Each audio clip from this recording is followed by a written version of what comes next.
Good evening, listeners. I am your host, Edward, and tonight on Detective Radio, we bring you Dorothy L. Sayers' Clouds of Witness, a foggy Yorkshire moor, a family scandal, and a murder that threatens to shatter honor itself. Only Lord Peter Wimsey, gentleman detective of wit and charm, can uncover the truth hidden in the shadows.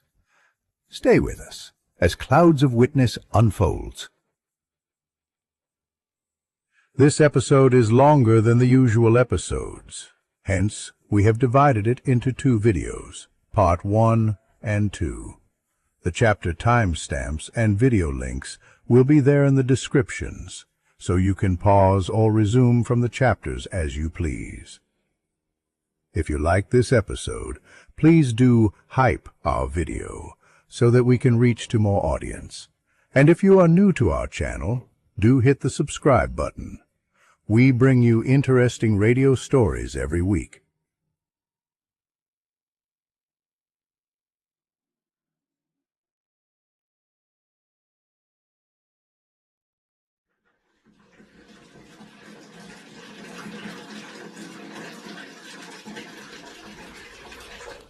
Good morning, my lord.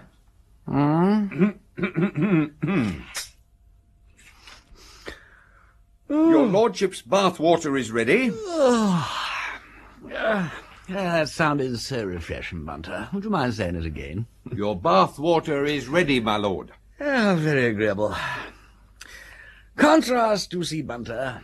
Contrast is life. Corsica yesterday, Paris today, and then dear London. That'll be the coffee and rolls, my lord. Bring them into the bathroom, Bunter, would you?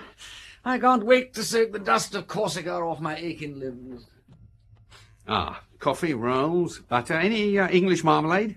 His lordship is very partial to Oxford marmalade. You wish for jam, monsieur? Never mind. Jam for breakfast. Here we are, my lord. Thank you. Let's try and balance it on this bath tray, Bunter, would you? Is that the Times you got there? Yes, today's, my lord. It arrived by aeroplane this morning. Amazing. Today's Times in Paris at... What is the time, Bunter? 5 minutes to 10, my lord. 5 minutes... Look, I told you to let me sleep. What on earth made you wake me at this hour? I had no doubt your lordship would be wishing to go to Riddlesdale at once. Riddlesdale? Why, what's the matter? Anything wrong? The headline, my lord. What's it say? Riddlesdale inquest. Duke of Denver arrested on murder charge. Gerald? Good grief, let's have a look, Bunter. Well, upon my soul. When's the next train? I beg your lordship's pardon. I took the liberty to book seats in the aeroplane Victoria. She starts at 11:30. Yeah, you did quite right, Bunter. Dear me, poor old Gerald arrested for murder. Always hated my being mixed up with the police. Now he's mixed up with them himself. How very distressing to a brother. Well, I suppose one must have breakfast. Yes, my lord. There's a full account of the inquest in the paper, my lord. Well, read it, Bunter, would you, while I take a little nourishment? Who's on the case, by the way? Mr. Parker, my lord. Parker? Oh, I say, that is good. Splendid old Parker. You even say it's just awkward for my brother having no turn for criminology, what? Uncommonly worrying for the poor old lad. Yeah, well, read on, Bunter, read on. The inquest was held today at Riddlesdale in the North Riding of Yorkshire on the body of Captain Dennis Cathcart. The tragedy occurred at the Duke of Denver's shooting lodge on the night of October the 13th. The Duke of Denver gave evidence. I was returning from a stroll in the garden. At 3 o'clock in the morning? That's right. And my foot struck against something. I switched on my electric torch and saw at my feet the body of Dennis Cathcart. Did you realize he was dead? Oh, absolutely. I turned him over to make certain and saw that he'd been shot in the chest. Then I heard a cry in the conservatory and saw my sister, Lady Mary, at the door. Did she say anything? Yes, she said, "Oh, God, Gerald, you've killed him." Quiet, please.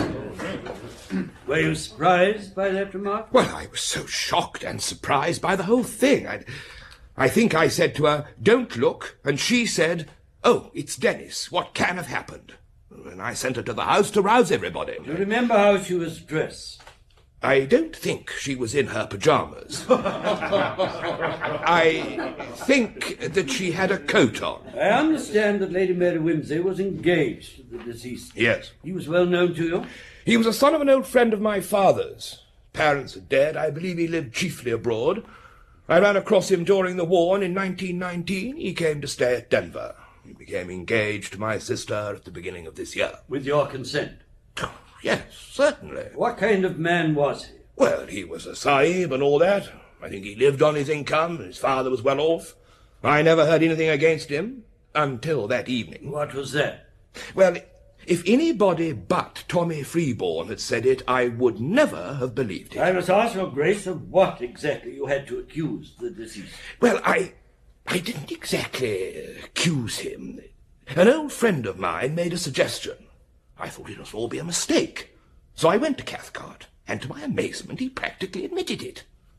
Then we both got angry, and he told me to go to the devil and rushed out of the house. Will your grace give me, as far as you can remember, the exact history of this quarrel? We'd had a long day's shooting, and at about 9:30 we felt like turning in. My sister and Mrs. Pettigrew Robinson toddled on up, and we were having a last peg in the billiard room when Fleming, that's my man, came in with the letters. They come any old time. We are about 2.5 miles from the village, you understand? Actually, just then I was in the gun room. There was this letter from Tom Freeborn. I used to know him at the house. Whose house? Christchurch, Oxford. He wrote to say he'd seen the announcement of the engagement in Egypt. In Egypt? I mean, he was in Egypt. Tom Freeborn. He said, would I excuse him for interfering? But did I know who Cathcart was? Said he'd met him in Paris during the war, and he lived by cheating at cards. I thought I ought to know. What did you do? Well, I went and knocked at Cathcart's door. He said, who the devil's that, or something of the sort. And I went in and said, can I have a word with you? Well, cut it short then, he said. I was surprised. He wasn't usually rude. Well, I said, fact is, I've had a letter from an old friend of mine, and he says he met you in Paris. What the hell do you want to come talking to me about Paris for, he said, in a most uncommonly unpleasant way. Well, I said, don't talk like that, because it's misleading under the circumstances. What are you driving at, says Cathcart. Spit it out and go to bed. I said, all right, I will. It's from a man called Freeborn, and he says you lived by cheating at cards. Well, I thought he'd break out at that, but all he said was, what about it? I said, well, it's not the sort of thing I'm going to believe like that, right bang slap off without any proof. And then he said a funny thing. He said, beliefs don't matter. It's what one knows about people. Do you mean to say you don't deny it, I said. It's no good my denying it, he said. You must make up your own mind. Nobody could disprove it.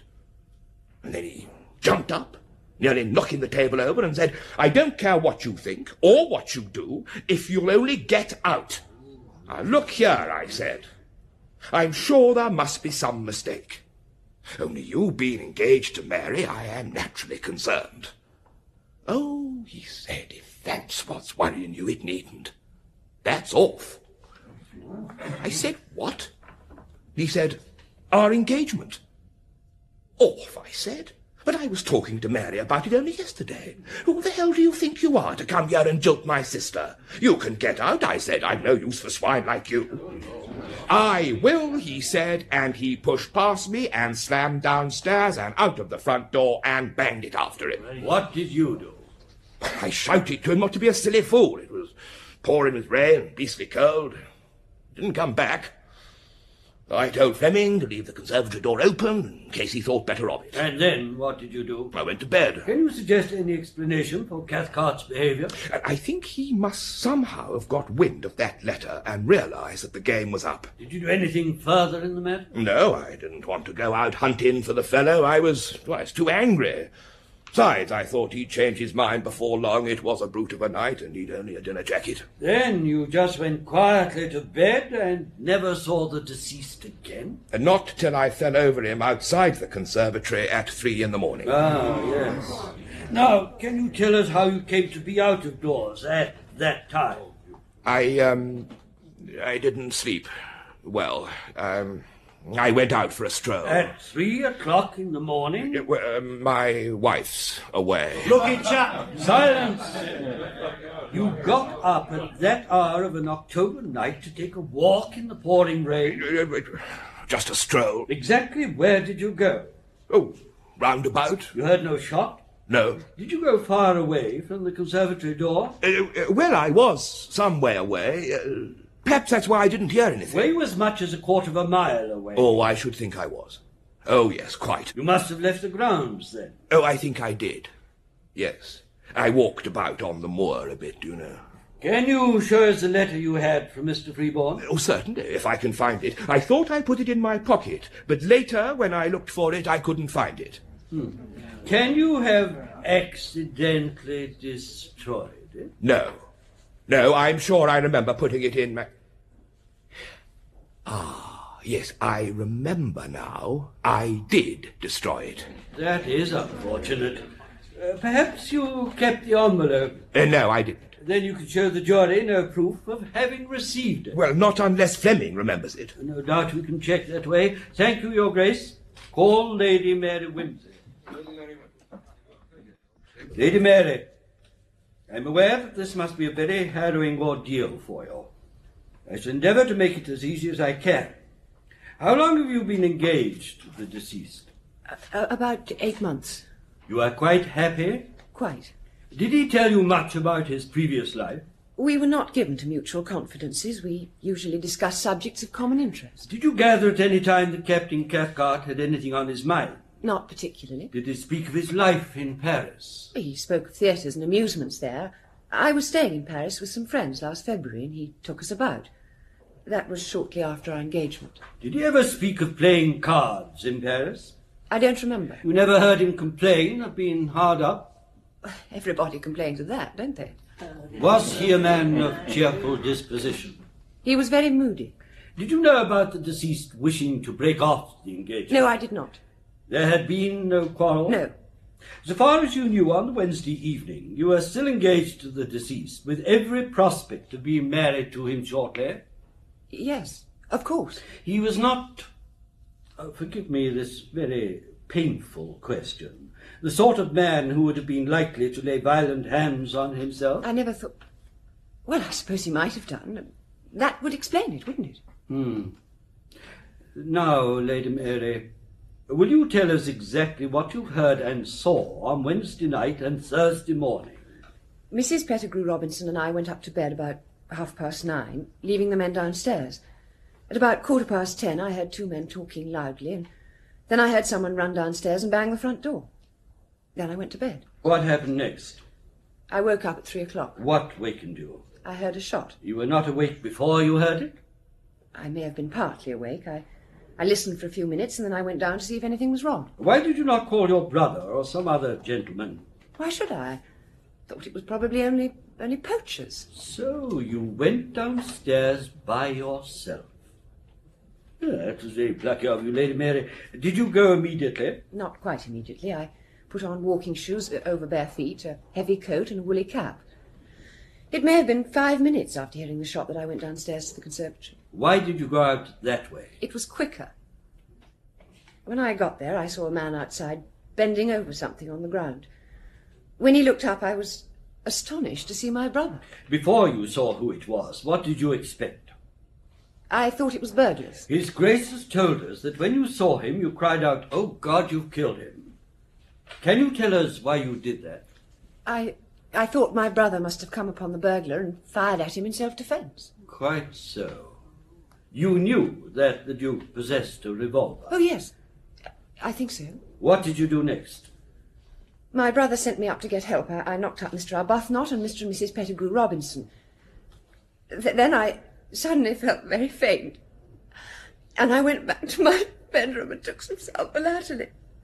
Everybody was running about. I Usher, take Lady Mary downstairs and give her every assistance. You are the Honourable Frederick Arbuthnot.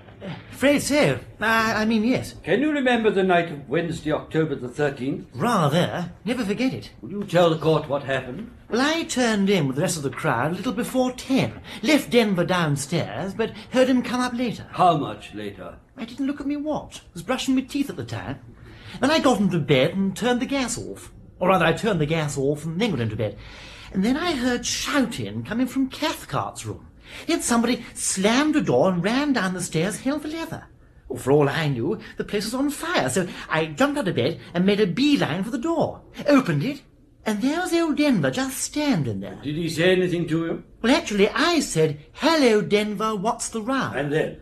Then he rushed into his own bedroom and shouted out of the window. What did he shout? "Don't be an ass, man." Did he sound angry? Very. That didn't mean anything. He was always like that. More dust and kick. Did you know Dennis Cathcart? Not very well. Did you form an opinion as to his character? Yes. What was it? Didn't like him. Any particular reason? Lord, no. Have you ever heard that he cheated at cards? Certainly not. You saw him with Lady Mary several times. Yes. Did you notice anything particular in his manner to her that evening? No, not at all. Or hers to him? No, but I'm not an observant type. I thought the dust up none of my business. Went to bed and to sleep. And did you hear anything further that night? Nothing. Until poor little Mary knocked me up. Then I toggled down and found Denver bathed in Cathcart's head. Did you hear a shot? No, not a sound. Thank you, that's all.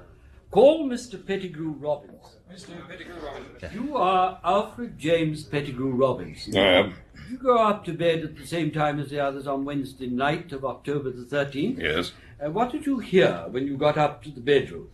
Nothing. Nothing?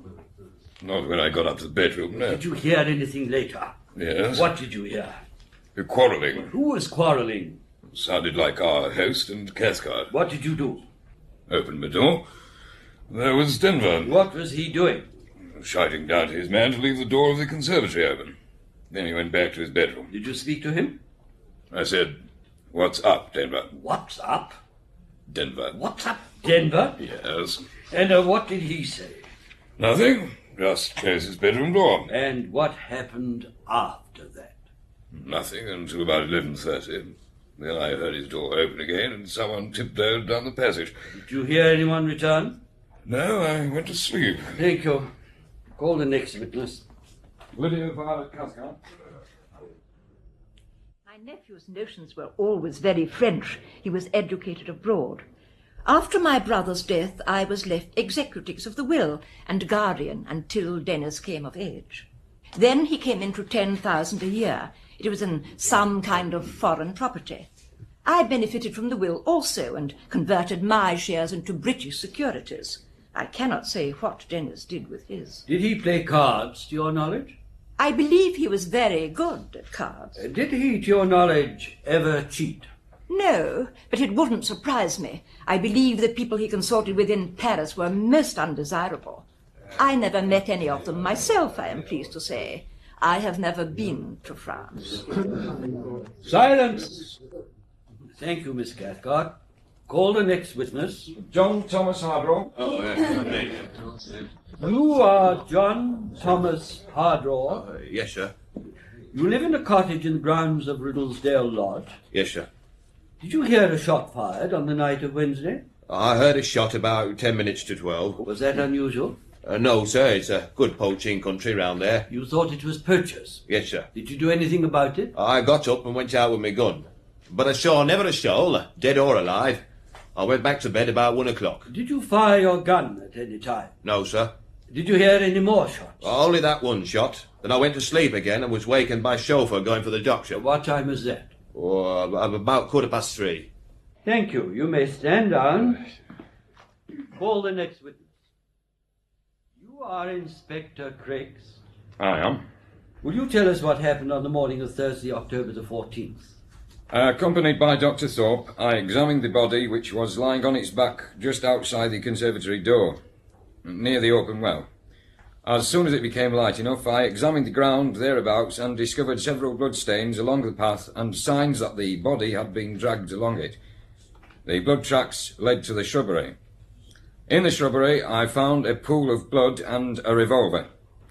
The deceased wore a dinner jacket. He had no hat or overcoat and was wet through.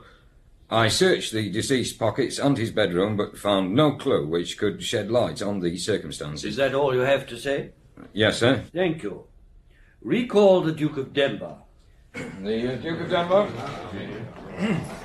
I should like to ask your grace whether you ever saw the deceased with a revolver. Not since the war. You do not know if he carried one about with him. I've no idea. You can make no guess, I suppose, to whom this revolver belongs? That's my revolver. Out of the study table drawer. How did you get hold of that? You are certain? I'm positive. I saw it there only the other day when I was hunting out some photos of Mary for Cathcart. Did you keep it loaded? Lord, no. Did anybody else know that the revolver was there? Well, Fleming did, I think. I don't know of anybody else. Thank you, your grace. That will be all. The court will adjourn for 2 hours prior to my summing up. I don't like the sound of that coroner one little bit. How did he sum up? Just read the end, would you? If you feel justified in laying the killing at any person's door, then you must allow no respect of persons to prevent you from doing your duty. Well, that's that, Bunter, old sport. Just about done for poor old Jerry, what? What could 12 good men and true possibly say to that? Quite, my lord. After retiring for 10 minutes, the jury returned a verdict of wilful murder against Gerald, Duke of Denver.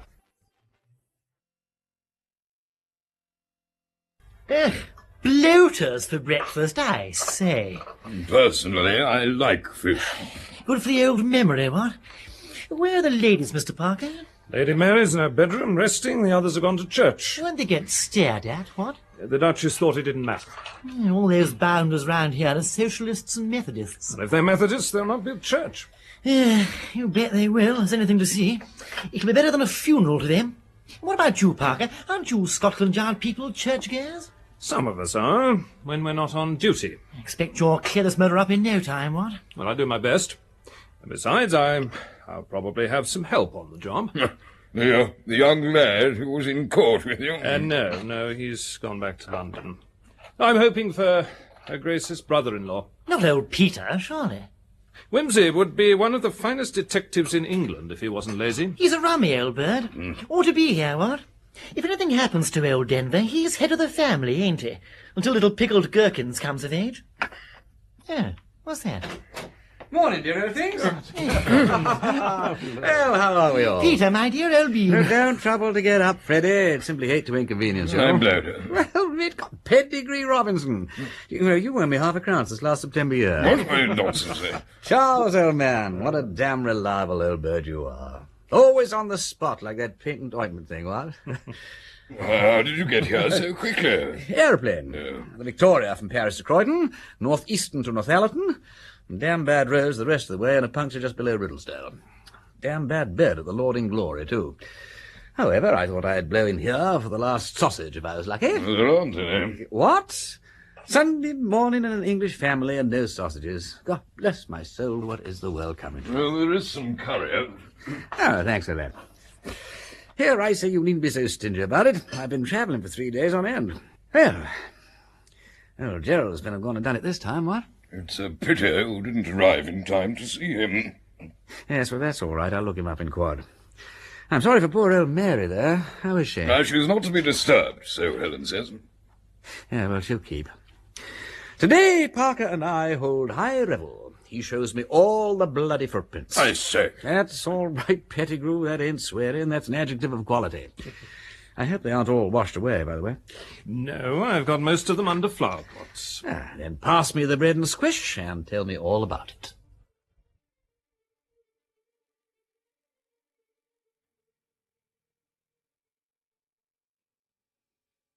Episode 2, Mudstains and Bloodstains. Lord Peter Wimsey's brother, the Duke of Denver, stands accused of murder following the death by shooting of Captain Dennis Cathcart, Lady Mary Wimsey's fiancé.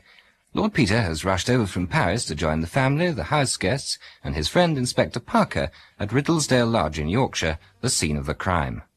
Frankly, I think you mucked it up between you.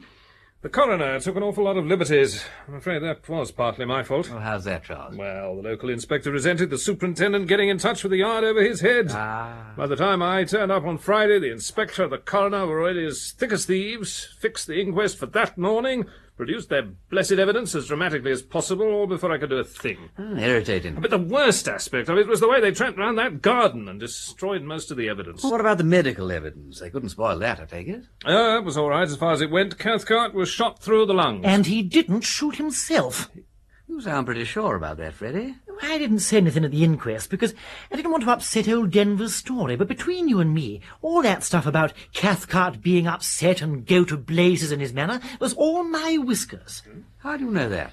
Why, my dear man, Cathcart and I toddled up to bed together, and I was feeling fed up, having dropped a lot on some mining shares, besides missing everything I'd shot at in the morning. I said something to Cathcart about the world being a damn fool place. I can see him now. He stopped in his tracks on the stairs. Actually, he said, it's a damn good place, and I'm going to ask Mary to fix the date of the wedding tomorrow. And then we'll go and live in Paris, where they understand. Understand what? Well, he actually mentioned the word. What word? Sex. And he marched off to bed, whistling. Embarrassed, most likely. Not a bit of it. Cocky. Brought up abroad in the county with a fellow's temperament. Well, here's hoping that you and Mr. Parker will find out something about it. We can't have old Denver cooped up in prison with the birds so good this year. I expect you'll want to make a tour of inspection, Mr. Parker. Billiards, Freddie? Not on form, Pettigrew Robinson. Well, I'll give you 100. Done. See you later, Peter. Yes, toodaloo. When I've been thoroughly thrashed for my generosity. Well, I'm glad you came, Charles. Thanks, Peter. Well, where do we start? Well, assuming that Cathcart was in a happy frame of mind when he went to bed, I think we should start in his bedroom. Oh, right.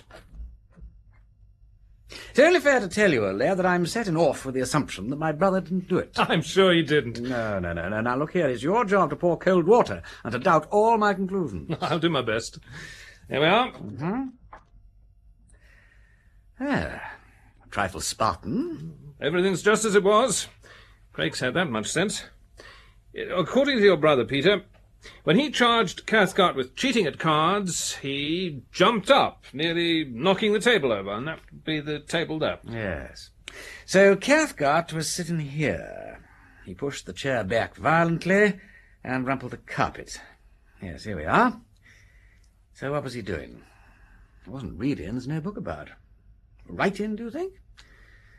No, nothing here but a virgin sheet of blotting paper. He might have written in pencil. Yes, true, old Killjoy, so he might. Well, if he did, he shoved the paper into his pocket when Gerald came in, because it ain't here. But he didn't do that, because it wasn't found on his body, so he wasn't writing. Of course, he might have thrown the paper somewhere outside. I haven't been all over the grounds. How long was he down there? Well, if we accept the gamekeeper's evidence that the shot he heard was the shot at 11:50, well, then Cathcart had an hour and a half to dispose of any note he might have been writing. Very well. Let's say that there is nothing to show he was writing. Will that do? Right, now then. Cathcart sat here in a brown study. So your brother said. Now, don't overdo it, Charles. Let's have a look at the dressing table. Yes, a nice tortoiseshell toilet set. The scent is Baissé du Soir. I say, very fetching. New to me. I must draw Bunter's attention to it. Manicure set, too. Oh, he's a particular sort of chap. You know, I never quite understood Mary taking up with him. Then I never quite understood Mary. You remember she got caught up with some pacifist waller. Rather deuced irritating. Particularly with the war on. Let her down badly. Presumably her taste in men underwent a change. What about his papers? No, not much here. I think all his important papers are in Paris. He has a flat there. Didn't he have a place in London? Yes, a room in Albany. I've telephoned them to lock it until we get there. No letters? No, not a line. Built-in instinct for self-preservation. Books. Let's have a look. South Wind. Our young friend works out very true to type. Man on Lesko. Anything else I ought to look at? I don't think so. I've gone through everything. Where then? Well, let's go downstairs. Tell me, who occupies the other rooms? Well, that's your brother's bedroom, cleaned and dusted and generally ruined for the purposes of investigation. And when the Duchess arrived, I couldn't very well keep her out of her own bedroom. No, of course not. I wonder where he put that letter from Freeborn. Oh, no one's got a word out of him about that.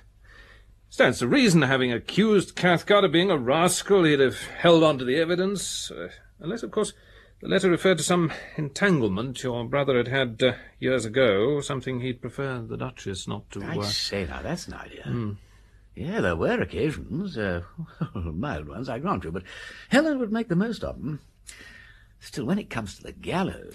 Yes, do you think he realises, imaginatively, that it's possible to hang an English peer for murder on circumstantial evidence? Imagination ain't Gerald's strong point.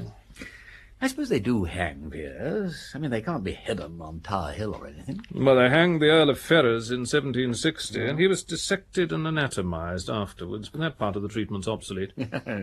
We'll tell Gerald about it and perhaps persuade him to take the matter seriously. Do you know what he wore on Wednesday night? Heavy boots, but he had them cleaned, and he wore leggings as well. Rather an elaborate precaution for a stroll in the garden, right? Yeah. This is the way, through the conservatory.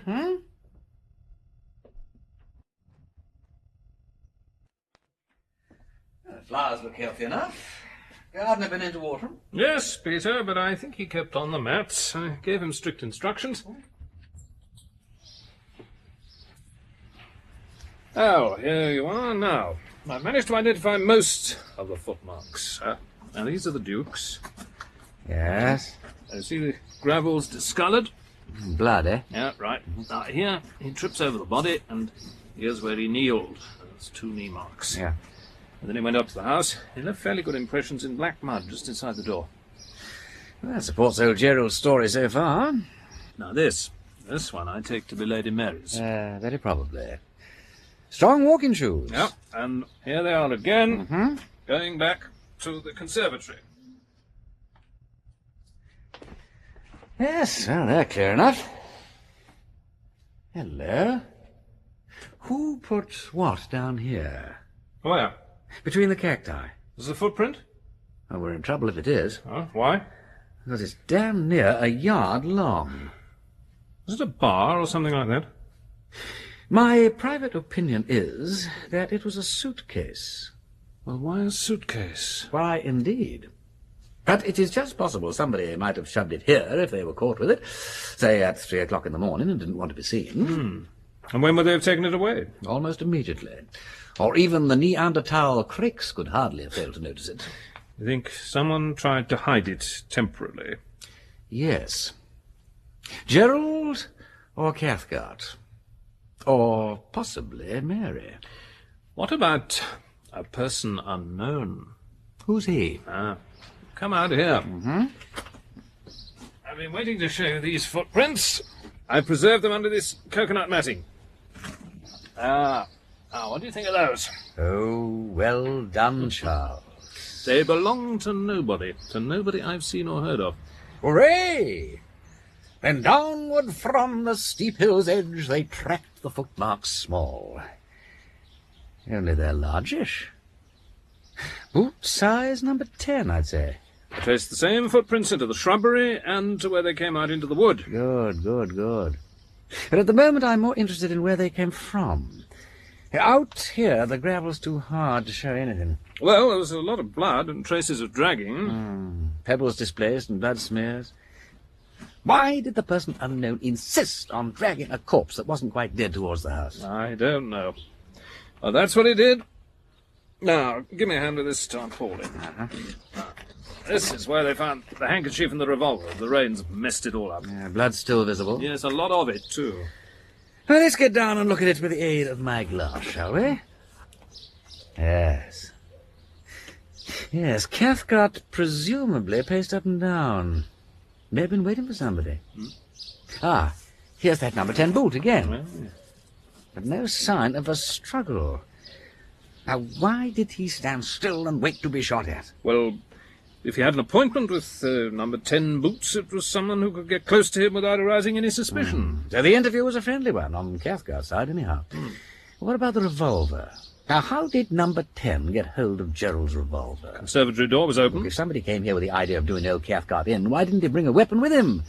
Why rely on getting one out of the house? It does seem more probable that Cathcart brought the revolver and shot himself. Then why did number 10 drag him into a conspicuous position and then run away? Look, wait a minute, Peter. Suppose we begin by tracing where number 10 came from. Hello. Look, something here. By Jove, here is real treasure trove. Where? Oh, see?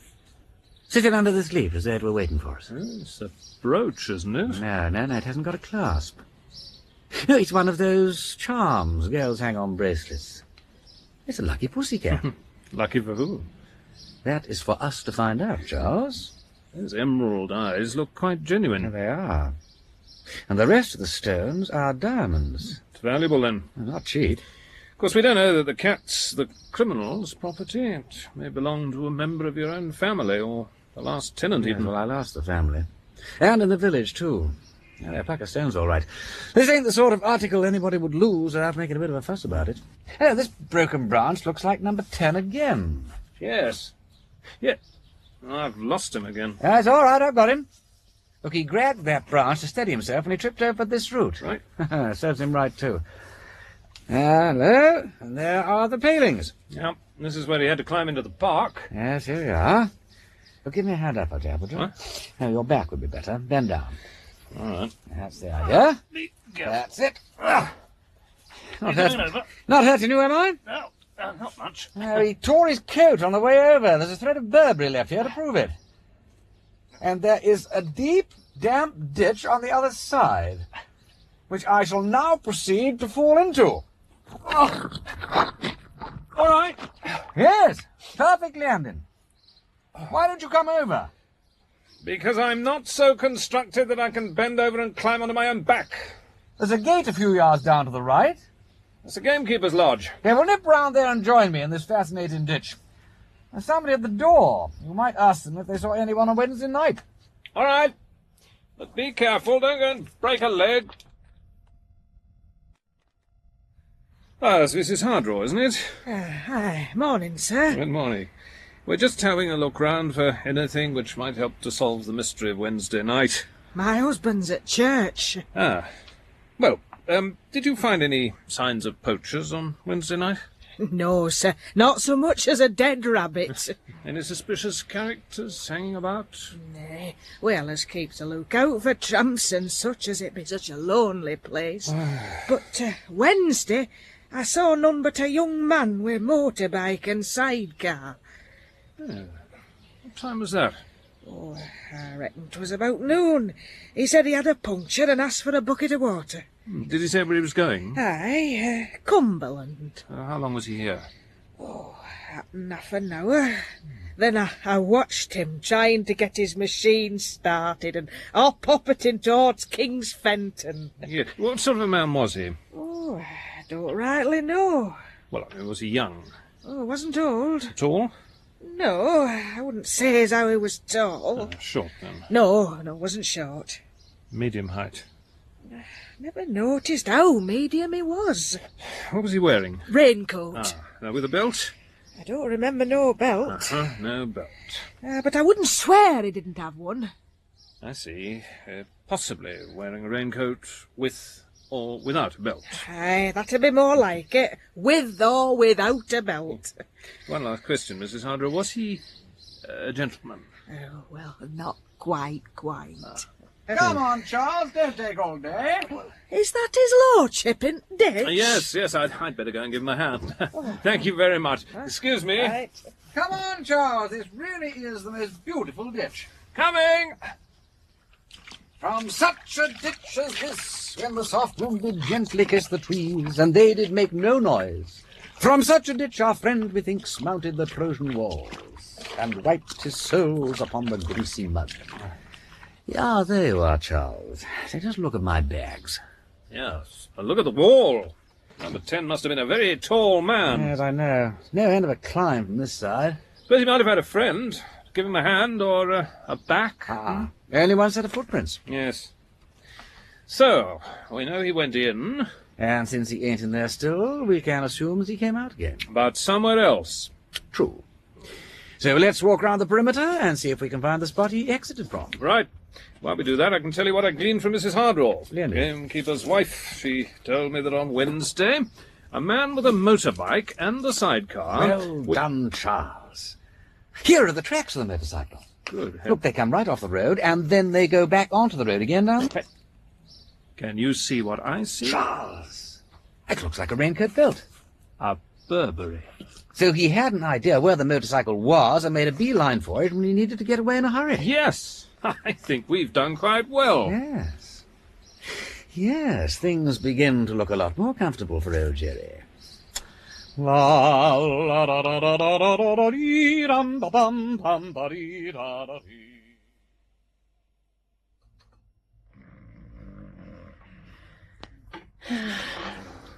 I wonder what damn silly fool invented Sunday afternoon. Now, don't you start grumbling, Freddie. Think how dull old Jerry must feel in Clink. Probably playing draughts with the warder.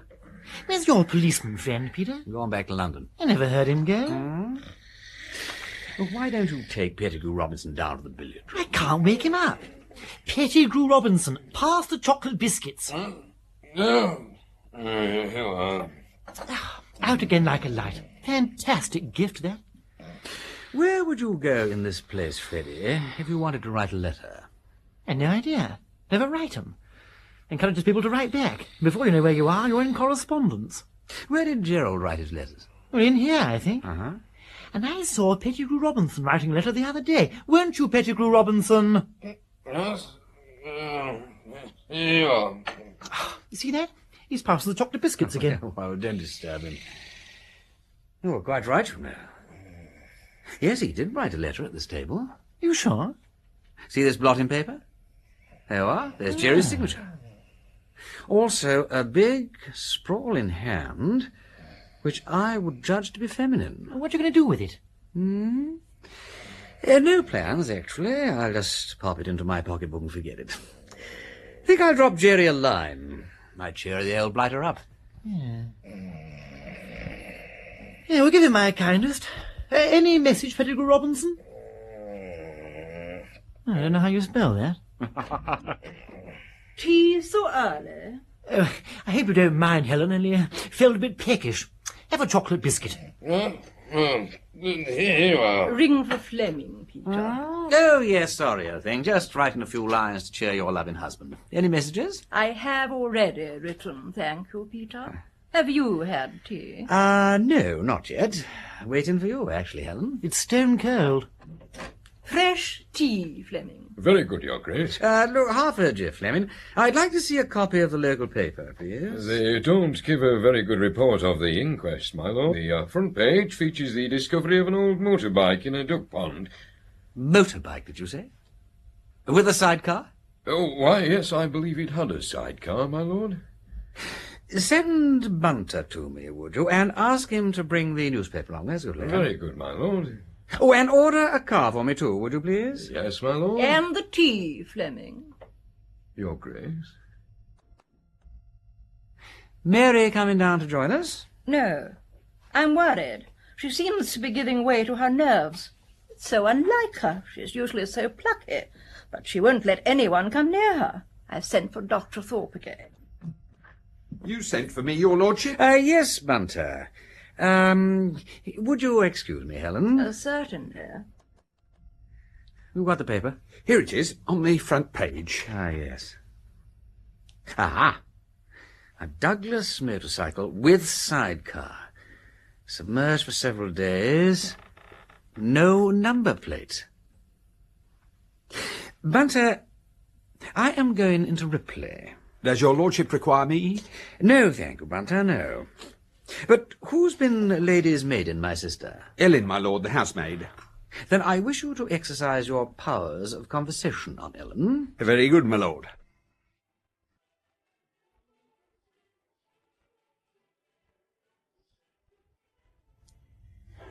Oh, I've ever such a lot of work to do, Mr. Bunter. I must try and clean this skirt for her ladyship. Benzine. Yeah, can't you smell it? Would you mind not applying it for a moment? But I want to get the stain off the skirt. Of course, but leave it there for a moment. That skirt has a story to tell. Get away! Oh, yes, to the analytical mind it has a lot to say. This stain here on the hem might point to a person's guilt. No. But on examination, his lordship and I might jointly establish that it is merely the blood of a shot rabbit, and therefore the suspect is innocent. Yes, well, you'd be wrong there, Mr. Bunter. It's the blood of a bird. Indeed. Then I think I'll snip a tiny bit of the material off just here and add it to my collection. What species of bird, I wonder? Oh, pheasant, I reckon. Is it all right for me to clean the stain off now? Carry on. Lady Mary is lucky to have someone like you to take such care of her. Wish she thought so. You've never heard such a show of hysterics as when I went into her room to get her clothes. But I suppose you made allowances for her being in a state of shock. State of shock? Oh, I suppose it's very nice to be a ladyship and have your temper called a state of shock. I'd be ashamed to carry on so. Mind you, and you mustn't let this go any further. Of course not. I suppose it doesn't matter now, since the captain's dead. What is it that doesn't matter? She didn't appreciate him. I said so to Cook at the time. I think she wanted to get married to get away from home as much as anything. I mean, she never could get on with his Grace. Quarrelled a lot, did they? Oh, he didn't like the sort of people she took up with. She had a wild time during the war. Nursing officers. Cook said she had some sort of love affair with a Russian. Military man? Well, not according to Cook. A political person to do with bombs. Wanted to blow us all up and make us into slaves. And what happened to him? Well, his Grace made a fuss and stopped supplies, so she had to come home then. And ever since she's been as bad-tempered and just raring to be off again. Don't think she minded who with, so long as she could get away. Oh, dear. This is hard work. My arm feels like it's dropping off. If you'd allow me to give you a hand. Oh, thanks, Mr. Bunter. If you can provide me with a stiff brush, I'll try and get some of the other mud off with my knife. That's the ticket. It's coming off all right, isn't it? Yes. Notice there are two different kinds. This gravelly mud is quite different from the silver sand at the hem. I happen to have some little boxes here, and I'll put a sample of each kind of mud in them. Do you collect mud like you collect blood? That's right. Hello, here's something on the other side. Apparently Lady Mary tried to remove this stain with soap. Well, I never. So she has. And her making out she's too tired to raise her head from pillow. Oh, she's a sly one, I tell you. A real sly one.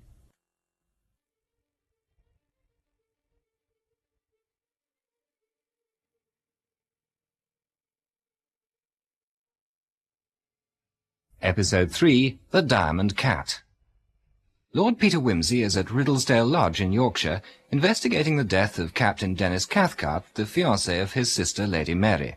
Their brother, the Duke of Denver, stands accused of Cathcart's murder, and the family barrister, Sir Impey Biggs, has arrived in Yorkshire to discuss the case. Do you think the police really will find your mystery man? I think they'll do their best. And what do you think is going to happen to my case if you do find him? I don't follow you. I see here, Wimsey, my hands are tied already.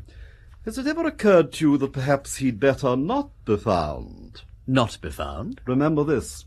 Once the police get hold of a thing or person, it's no use relying on anybody's professional discretion. Everything is raked out into the light of common day. Very common it is. Here's Denver, accused of murder, and he refuses in the most categorical way to give me the smallest assistance. Jerry is an ass, always has been. Look, he doesn't realize... I've made it my business to try and make him realize. All he says is, they can't hang me. I didn't kill the man, though I happen to think it's a good thing he's dead. Well, that sort of remark won't help him. And he says it's no business of theirs what I was doing in the garden. Now, I ask you, Wimsey, is that a reasonable attitude? Not for someone in his position. Did anybody mention this mystery man to him? No. And that Scotland Yard man is your personal friend, is he not? Parker, yes. So much the better. He can hold his tongue. Now, look here, Biggs. Can you tell me in simple words why I shouldn't lay my hands on the beggar if I can? Well, I'll answer that question by asking another. Why is Denver screening him? By Jove, I never thought of that. Oh, what sleuths you lawyers are, of course. Yeah, well, I'd better be careful, hadn't I? You're a clever devil, Wimsey. Find your man by all means. But there's just one thing I'd like to ask. Whom are you screening? Now, look here, Biggs, you're not being paid to ask that kind of question here. You can jolly well wait until you get into court. However, just to oblige you, I will say plainly that I don't know who did away with old Cathcart.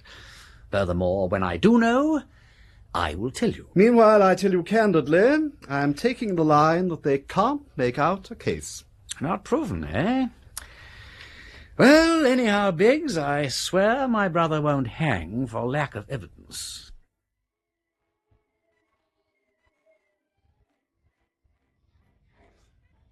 Morning, my lord. Morning, Bunter. What's the time? Shortly before 9, my lord. I would have brought the coffee earlier if I'd known you were awake. I've been thinking, Bunter. I guessed as much, my lord. A pleasant enough morning, dry and sunny, slight frost, mist already clearing. No news of an anticyclone or anything? Pardon, my lord? Yeah, never mind. Just pour the coffee, would you, Bunter?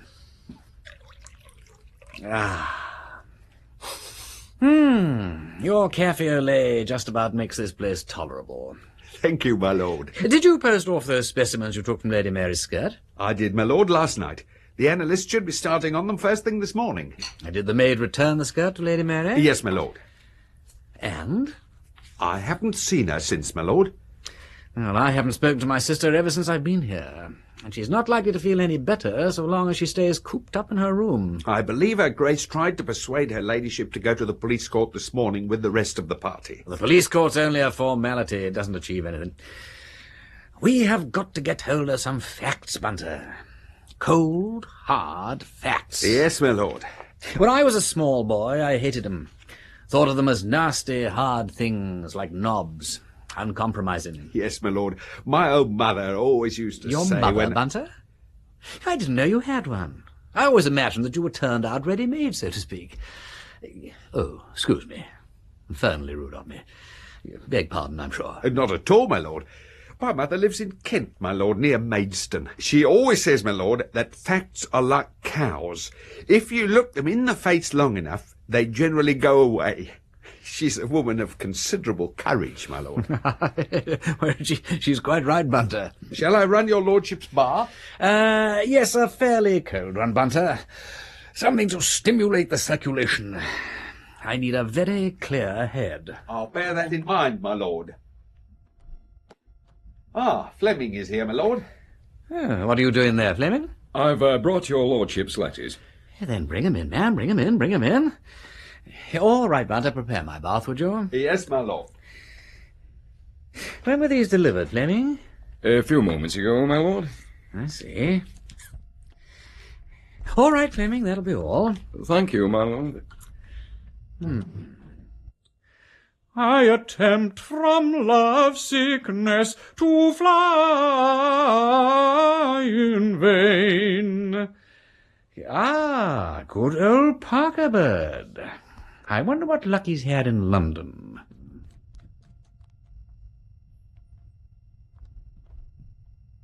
My dear Wimsey, I've had a rotten time in town. The unfortunate Cathcart was a model of discretion. His room in Albany's a desert from a detecting point of view. No papers, except a few bills and receipts and invitations, mostly from men.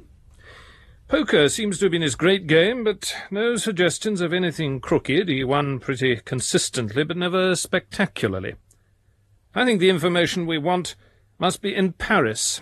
I've written to the Sûreté and the Crédit Lyonnais to produce papers, especially his accounts. Should they be slow in responding, I suggest one of us may run over to Paris and give them a little encouragement. Cathcart's books here consist of a few modern French novels of the usual kind and another copy of Manon Lescaut with what the catalogues call curious plates. He must have had a life somewhere, mustn't he? I drew quite a blank at King's Fenton on Sunday. I don't think the fellow with the motorbike ever went there. I wonder if he's slunk off up to the moor. Is it worth rummaging about there, do you think? It's odd about that diamond cat. It doesn't seem to fit number 10, and yet you'd think somebody at the lodge or the village would have heard about it if it had been lost. Well, so long. Yours ever, Charles Parker. Not much. Oh, damn. Bunter? Yes, my lord? Bunter, look, I have spilt your excellent cafe au lait all over the damn sheet. I'll attend to it immediately, my lord. Do you know where the linen room is? Nothing quite so grand, my lord. I believe the sheets are kept in the chest on the landing. If your lordship would care to use the bathroom now... Yes, I will. Is that the chest? Look here, hold this sheet a second, Bunter, would you? I want to have a closer look at this chest. Bunter, what type of sand was that you found on my sister's skirt? Partly mud, my lord, and partly silver sand. Silver sand? Are you sure? Yes, my lord. What on earth are you doing there, Peter? Oh, hello, Mary. Bunter and I were trying to find some clean sheets. I've just spilt coffee all over mine. Make some more, Bunter, would you? Very good, my lord. Well, where have you been hiding, Polly, old thing? Afraid you've been having a pretty thin time of it, haven't you? Now, come in here and sit down. No, don't, Peter. Of course I'm pleased you're here. It's just that I can't stand any more of this. What's up, old girl? Look here, Mary, we've never really seen enough of each other, but I am your brother. Are you in trouble? Trouble? Oh, silly old Peter. Of course I'm in trouble. They've killed my man, and they've put my brother in prison. Isn't that enough? Look, better toddle back to bed. You're getting all cold. Why do girls wear such mimsy little pie jim-jams in this damn cold climate, eh? Oh, I'm sorry, Peter. Truly. I came out because you made such a noise. Yes, I did, didn't I? Now, look, you get back to bed and don't worry. I'll drop in on you later and we'll have a jolly old powwow, what? They're trying Gerald today, aren't they? Oh, it's not a trial, just a formality. The jolly old magistrate bird hears the charge read out and the family solicitor says old Gerald reserves his defence, that's all. Till the assizes. We'll have to buck up and be fit by then. I couldn't go through all that again. I should be sick. I'm feeling awful. No, don't come into my room. I don't want you to. Look, let me tuck you in. No, Peter, I don't want anyone. Ring the bell for Ellen. No, let me go. Look, Mary. Let me go, I say. Look, Mary! Better not, my lord. Only produce hysterics. Better to wait for the return of the Dowager Duchess. That's quite right, Bunter. It was silver sand you said that you found on that skirt, wasn't it, Bunter? That is correct, my lord. Do you know the name of that farmhouse behind the, that vile swamp? Grider's Hole, my lord. Ah. I told Parker I'd search the neighbourhood, so I might as well make a start. Very good, my lord.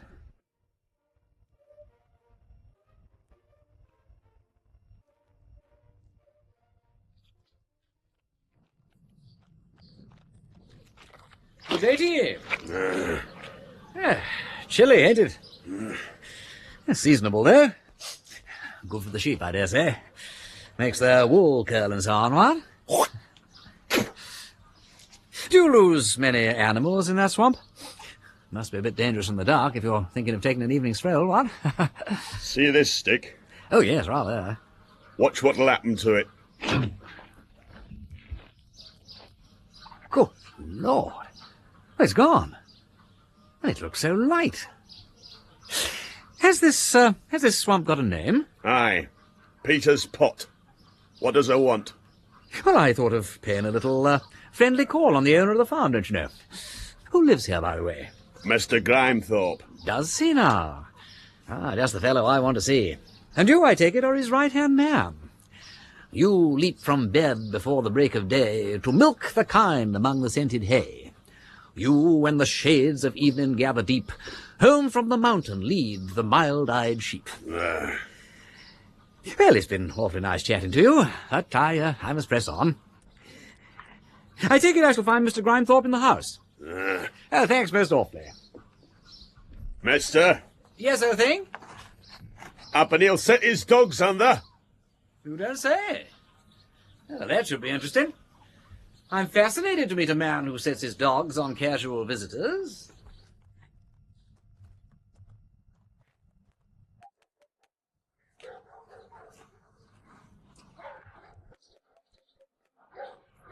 Well,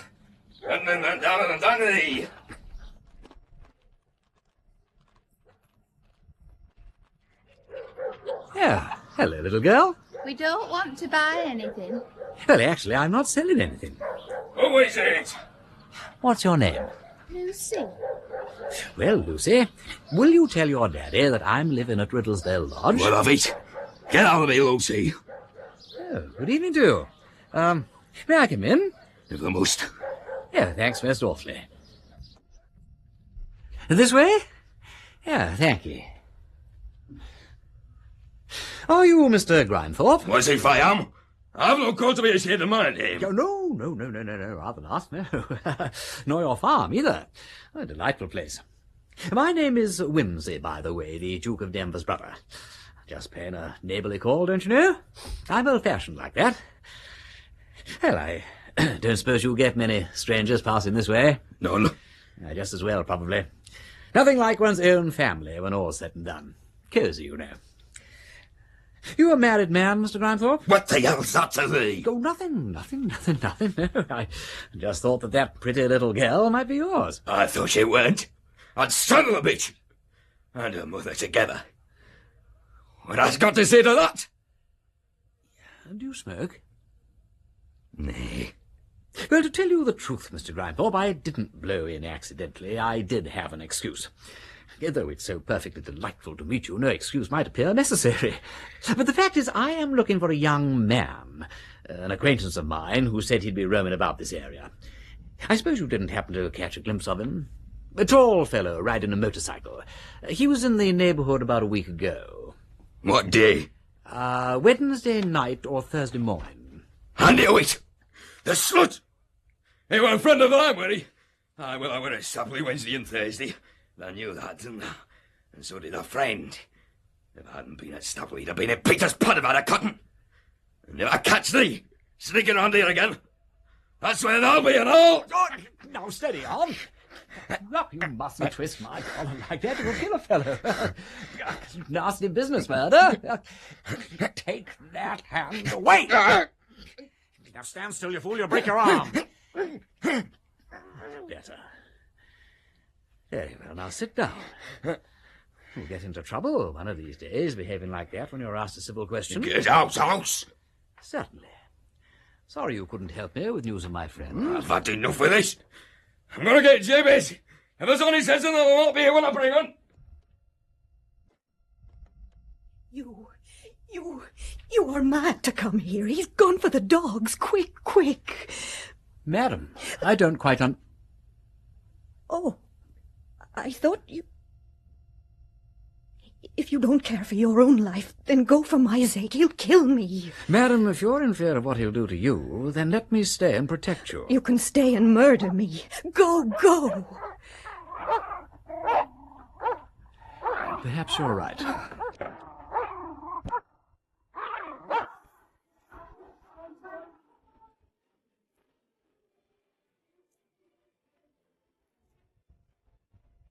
Savage dogs, were they, my lord? Brutes. And the woman was Mrs. Grimethorpe, I presume? Must have been, Bunter.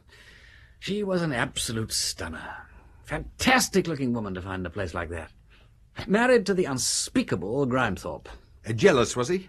To the point of lunacy. But hadn't, so far as we know, seen the gentleman with the motorbike? No, but quite prepared to believe that he'd been there. And I must say, if number 10 did call on her for the purpose suspected, then he had every excuse for it. The lady seems to have made a distinct impression on your lordship. Yeah, you should have seen her, Bunter. I shall hope to, my lord. I wonder where she was while I was talking to him. Now, wait a moment. Look, she probably looked out of the window. In the half-light, she sees a chap in an aged Burberry. And number 10 is a bloke in an aged Burberry. Right, now let us suppose she thought that I was number 10. What does she do? She sensibly keeps out of the way. Then, when Grimethorpe goes for the dog, she rushes in to warn me. Him, number 10. Sounds reasonable, my lord. If I can manage it without danger to life and limb, I must try and see Mrs. Grimethorpe again. Yes, my lord. While you were out, Mr. Parker telephoned. He's decided to go over to Paris to hurry things up. I see. Well, Bunter, old thing, I think we had better get back to London, just in case he wants us to nip over to Paris and give him linguistic assistance.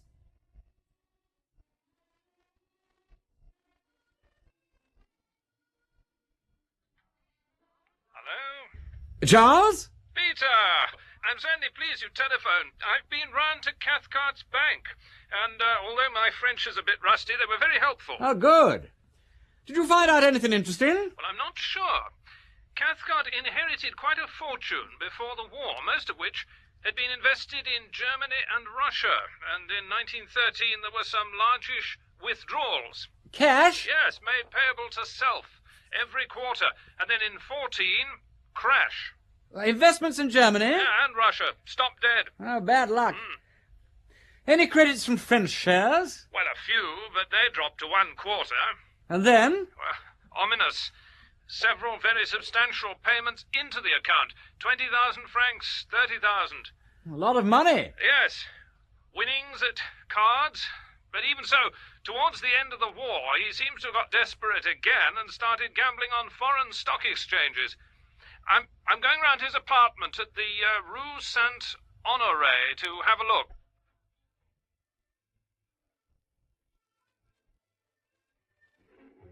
Quel malheur! Je suis désolé. Entrez, monsieur. Pauvre Monsieur Cathcart. He was a perfect English gentleman. Quel malheur! Je suis désolé. Yes, actually, you said that before. Look, what I'm interested in are his visitors and friends. Did you show many people up to his room? Sometimes he had card parties. The gentlemen were always well dressed. In le smoking, you know? And the ladies? No ladies. Never? Only once, when he had a luncheon party for some ladies. They brought with them his fiancée. What was she like? Jolie blonde, very beautiful. Yes, Lady Mary Wimsey. Ah oui, a very good family, no? It's quite good, I believe. He was un jeune homme, très sérieux and so tidy, like a woman with his toilette. Particular, With his bath every day. Good heavens. Did Mr. Cathcart have any enemies, so far as you know? Enemies? Monsieur Cathcart? No, no. He was a good man. Not many left in England. And in France? We never had them. Thank you, monsieur. Pas de quoi. Je suis désolé.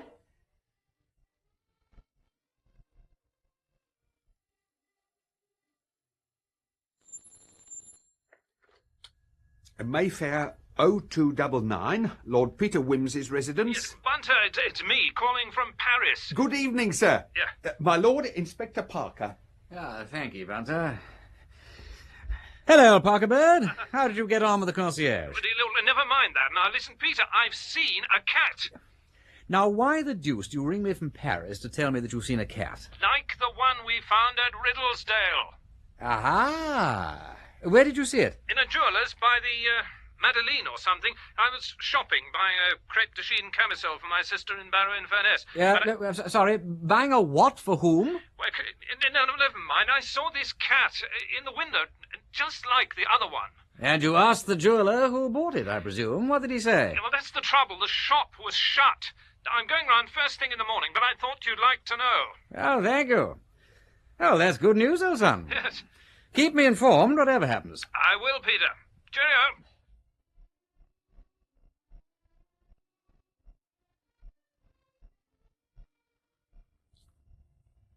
Bonjour, mademoiselle. Bonjour, monsieur. Can I help you? Yes. Now, I have here a small cat like the one in your window. Could you oblige me by telling me the value? Oh, but of course. The price is 5,000 francs. Yeah. Now, would it be possible to find out to whom this cat was sold? Oh, if it was for cash, then it would be difficult. I'm from Scotland Yard. Police Anglaise. Salon! Yes. Now, I'd like you to look at this photograph. Do you recognize this man? Yes, I remember him well. That is the gentleman who bought the diamond cat for the pretty blonde lady. What can you remember about them? Oh, this is not a face one could easily forget, especially if one is a woman. But I remember now, it was the lady who bought the mascot. Was it? It seemed unusual for a lady to carry so much money. But the gentleman had already made a purchase, a diamond and tortoiseshell comb for the lady. That was when she asked me for the mascot good for cards. And then she fell in love with his little cat and insisted on buying one for monsieur. And this lady was blonde, you say? Blonde and very pretty. A big hat, très chic. English. She spoke very good French. And when she spoke to the gentleman? French. Uh-huh. You're quite sure? Yes, monsieur. Can you remember how long ago this was? Early in the year, monsieur. I have got the date in the daybook. I think it was in February. Oh oui, voilà. February 6. Chat en diamant, 5,000 francs. Is that other entry the tortoiseshell comb? That is correct, monsieur. Oh, dear. Well, that settles it. Monsieur is no content? Oh, yes. Thank you, mademoiselle. Most grateful. You've been extremely helpful. If I appear disappointed, then that's only because I would have preferred to find quite different facts.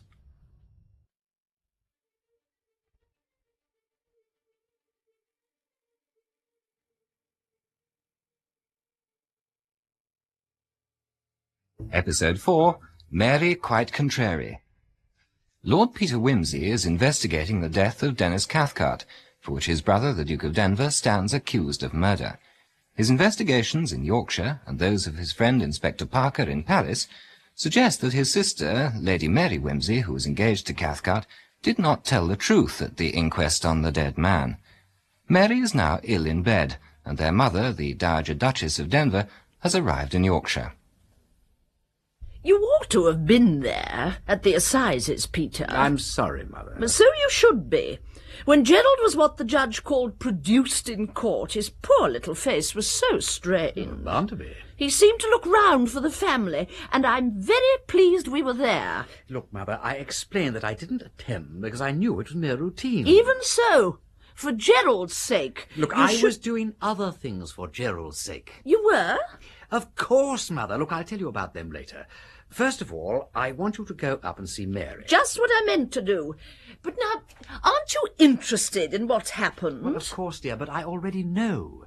They brought in a true bill against Gerald and passed everything over to the House of Lords. Exactly. The judge admitted that he was incompetent. Incompetent, dear, to try a peer. Looked just incompetent to me. Anyway, the Lord Chancellor is to be informed, and he will make all the arrangements. Well, he started that days ago. Oh, what ridiculous snobs they are. I must go up and see Mary. Look, there is something I want you to ask her about. Yes? What is it? Well, so long as you can do it without upsetting her. Oh, don't worry too much about that. Well, I would like to find out more about a lucky charm and a tortoiseshell comb I believe Mary and Cathcart bought in Paris. Lucky charm? She gave it to him when they were over there. Quite an expensive mascot with diamonds. It can't have been very effective, or he'd still be alive. Leave her to me. Shall I come up with you? No. Dr. Thorpe is coming later on, and I'd rather talk to her on my own. Yes. Yes, all right, dear. Well, I'll be down here, so send for me if you want, eh? Well, Mary, it's not much use you lying in the dark saying nothing. It would help if Dr. Thorpe could make a diagnosis. But it isn't an illness, it's just strain and worry. Apart from tearfulness, exhaustion and lack of appetite, what are the symptoms? A high temperature. Strain and worry shouldn't cause a rise in temperature. A ghastly feeling of nausea. Vomiting? Frequently. What does Dr. Thorpe prescribe? Rest. I think he's an old fool. But he's looked after me all my life. He'll be here any minute now. I want to ask you one or two questions. No, Mother, I don't feel well enough. Nonsense. Your brother is charged with murder. You may be able to help. How can I? I'm ill. Not that ill. Now, what about that jewellery you bought in Paris? I can't remember. You were in Paris last February?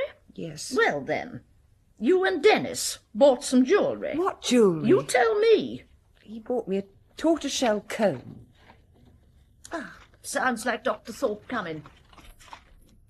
Oh, yes. Yes, it is. What a ridiculous-looking horse. Please don't pull the curtains back. The light hurts my eyes. How much did the comb cost? I don't remember. Do you have the bill? No, it was a present. What else did you buy? Nothing else. Nothing for Dennis? No. A good luck charm? No. Where was the jeweller's? I don't remember. You don't remember? No. My head aches dreadfully. Don't think about it. I think I'm going to be sick. There's something you aren't telling me, Mary. I don't doubt that you feel sick and depressed, but you mustn't turn away from the truth and into an unhealthy self-concern. Dr. Thorpe's arrived. Morning, Your Grace. How's our little girl this morning? She's 28, Doctor, and not little. Like me to come in? No. Close the door. You see, I was thinking... I'll call you if I want you. Now then, Doctor, what is wrong with her? Well, she's had a nervous breakdown, a shock. Naturally, she'd want to be alone. But her temperature, Doctor.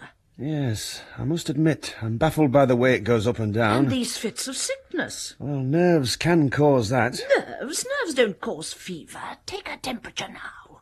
Yes, I was just about to. Good.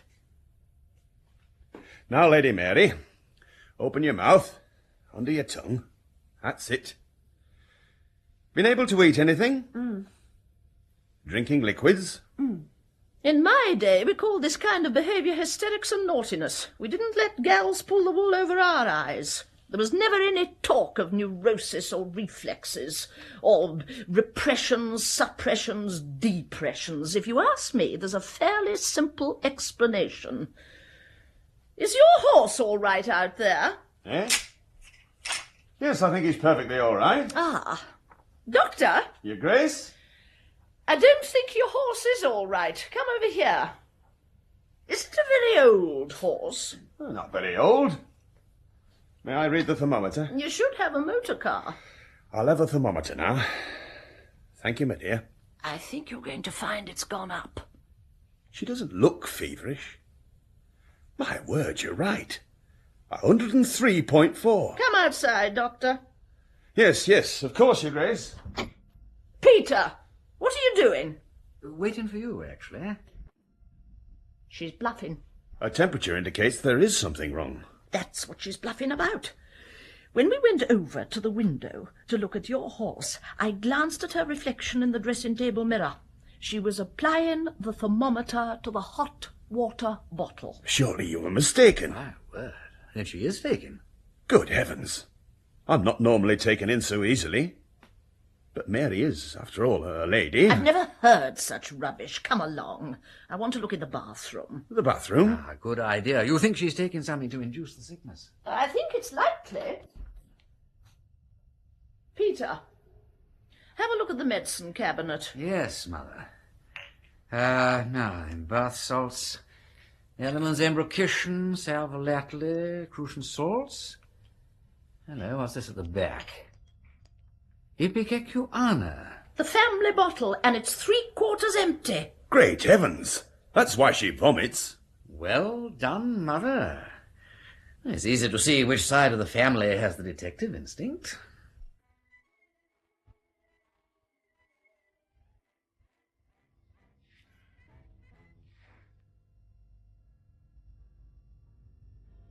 But, Peter, why should Mary want to make herself ill? That is what I am trying to find out, Charles.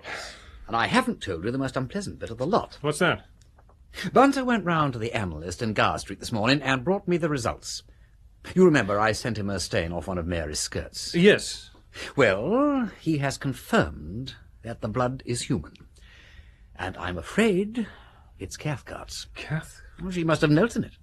The stain was 3 or 4 inches across, according to Bunter. And she won't say anything? I'm afraid not.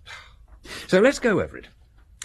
Now, Wednesday night, everyone comes in, dines, and goes to bed except Cathcart, who rushes out and stays out. Right.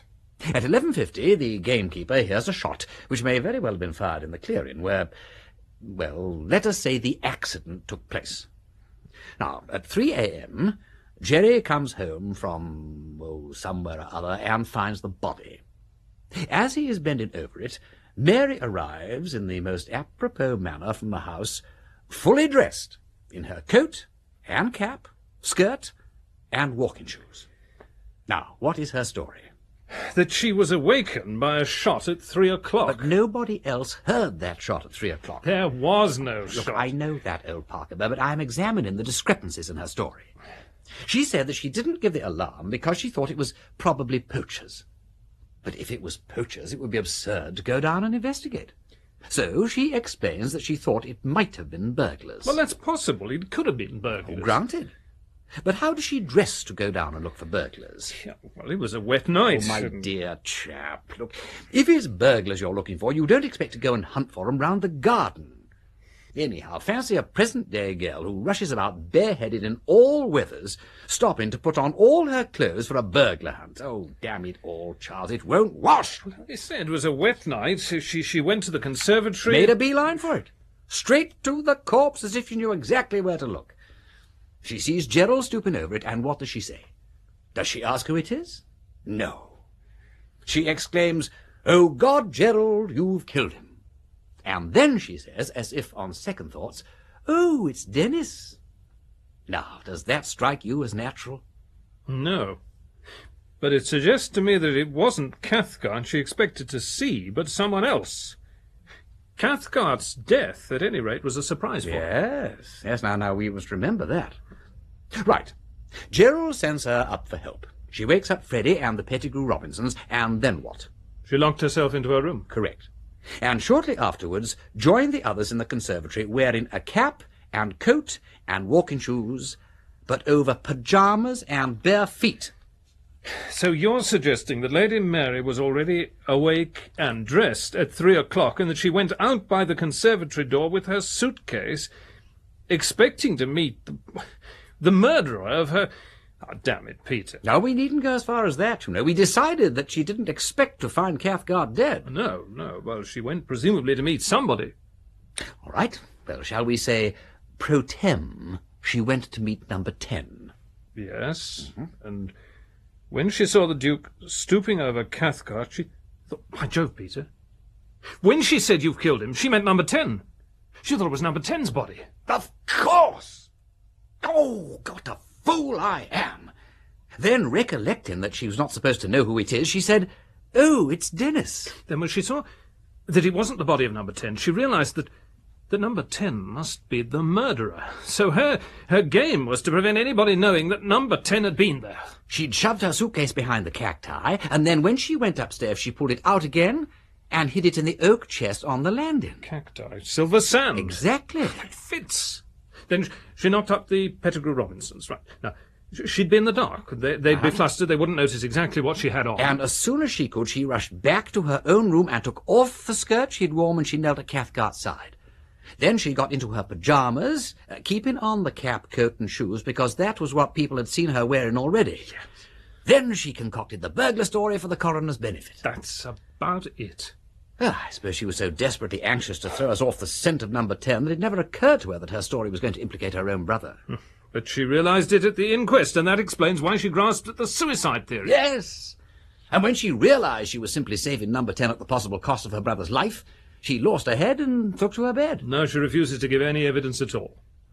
Well, it seems to me there's an extra allowance of fools in my family. Anyway, clears the poor girl, that's the main thing. Now, she isn't the accused, Charles. I want something that will clear Gerald. Telegram, my lord. Thank you, Bunter.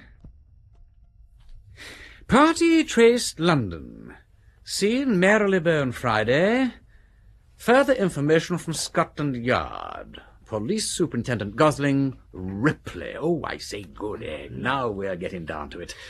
Stay here, would you? There's a good man, in case anything turns up. I'll pop round to the yard and see the head man. Bunter will arrange some dinner for you, won't you, Bunter? Certainly, my lord. There's a brace of cold pheasants. Well, what about that strawberry flan from Gunter's? I left a large piece after lunch. I disposed of it, my lord.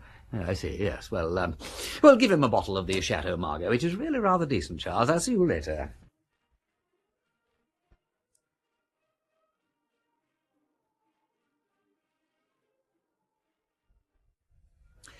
Well, thanks very much, Sir Andrew. I really mustn't take up any more of your time. That's all right, Lord Peter. Here at Scotland Yard we don't keep normal office hours, any more than do the criminals. Well, you've been very kind. Good. Well, we'll leave it there for now. The man was undoubtedly seen at Marylebone on the Friday morning, and though we have unfortunately lost him again at the moment, I have no doubt we shall have our hands on him again quite soon. Every confidence, Sir Andrew, as ever. Thanks very much. I hope you're satisfied that we're doing all we can. Can you get a cab? Yes. And thanks again for everything.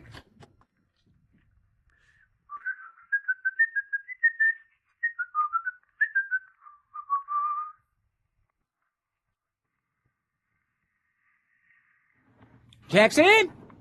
No, taxi? Yeah. Surely it's Lord Peter Wimsey. Good evening. How are you? And how's Mary? Why, it's Miss Tarrant, isn't it? Oh, how absolutely ripping to see you again. And how is Mary? Well, not too good at the moment, you know. Naturally, very unhappy about all this murder business. She must be. I expect you've heard that we're what the poor describe as being in trouble. Of course. And as a good socialist, I can't help rejoicing when a peer gets embroiled. And I mean, all this medieval ritual of being tried at the House of Lords makes the whole thing so ridiculous. And it is ridiculous, isn't it? But all the same, I'm very fond of Mary, and I can't help wishing it was someone else's brother. You were very good friends, weren't you? Oh, I adored her. So, as I say, I'm terribly sorry.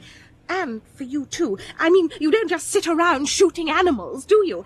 I mean, you do work at investigating, don't you? I mean, you don't lead a completely useless life. Well, I try not to. So, I mean, that's all right, then. Good. Well, if you can prevail upon yourself to overlook the unfortunate misfortune of my birth and my other deficiencies, perhaps you would honour me by having a spot of dinner with me somewhere. I'd have loved to, but I promised to be at the club tonight. I mean, there's a meeting at 9. Mr. Coke, the Labour leader, you know. But if you'd like to come along there and dine, I mean, please do. Yes, why not? I have a guest at my flat, but I'm sure my man has rustled something up for his dinner. Was the pheasant satisfactory, Mr. Parker? Oh, delicious. Cheese? Ooh. The Stilton is at its best this evening. Oh, just a little, then. Some celery? Will you excuse me while I answer the door? It's Lady Mary, Mr. Parker. Lady Mary? What a surprise. Oh, good evening, Mr. Parker. Where's Peter? Oh, Scotland Yard. Well, you should have left by now. Will you take anything, Lady Mary? No. Mr. Parker? No, nothing more, Bunter. I'll bring some coffee later. Your coat, milady? No, it's all right, thank you, Bunter. Very well, milady. Can't you find Peter? He's doing something dreadful. He's all wrong, you see. I must tell him.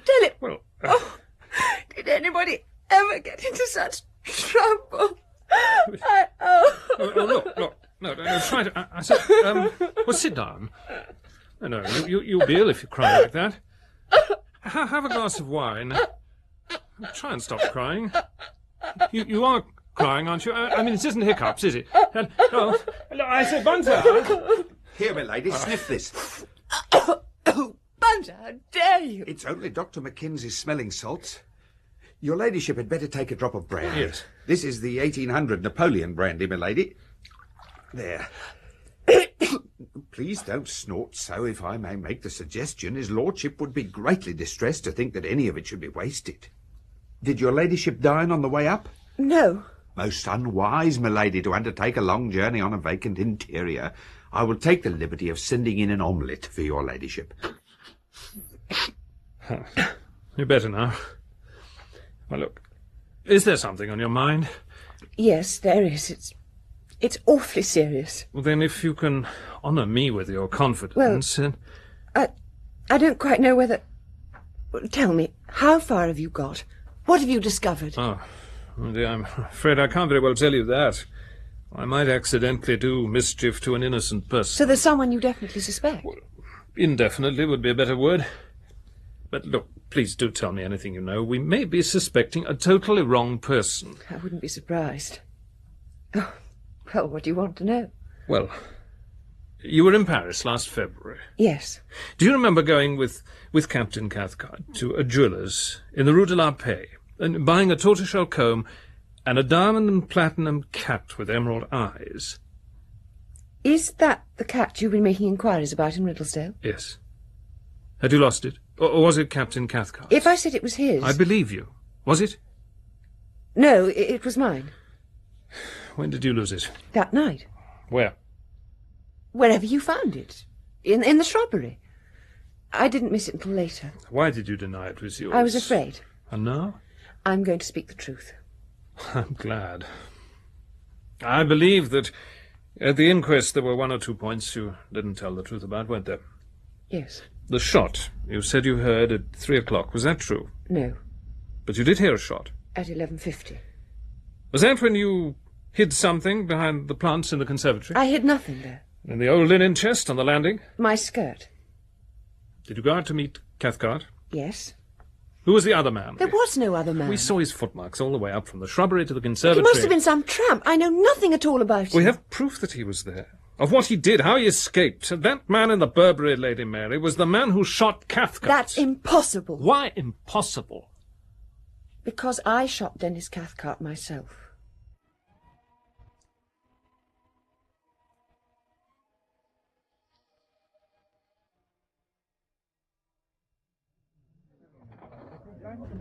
Here's the soup.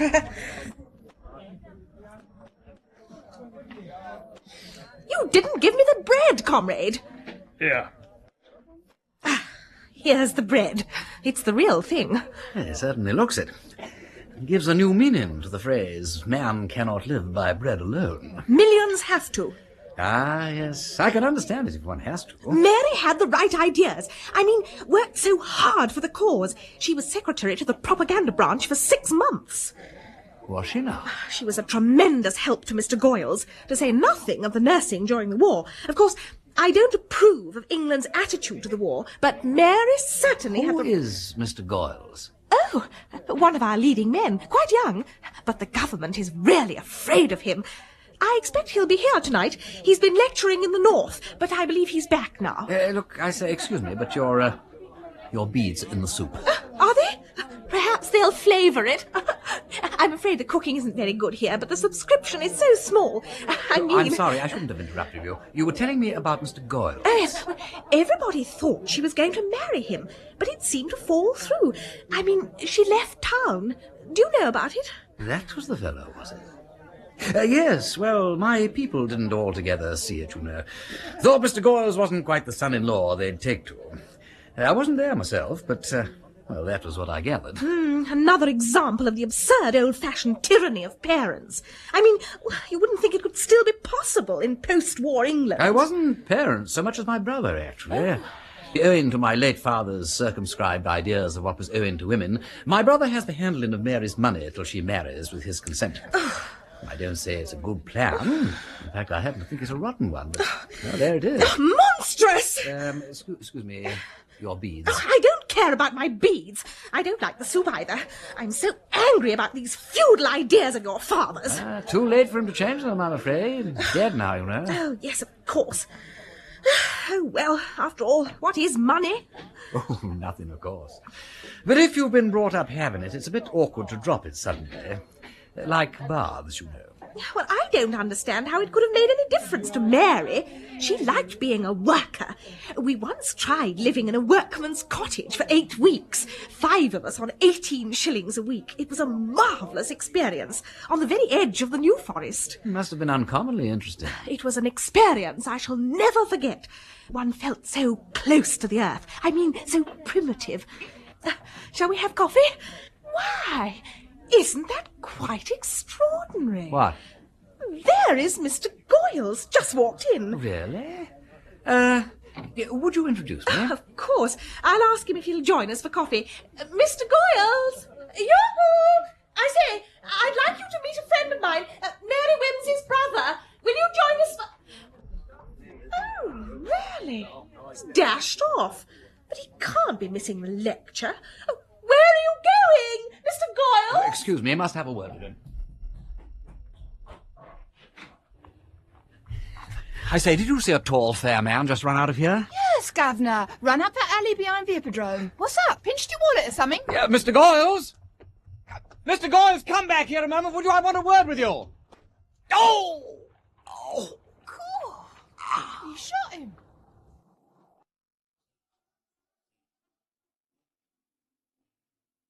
You are listening to Dorothy L. Sayers' Clouds of Witness, Part 1.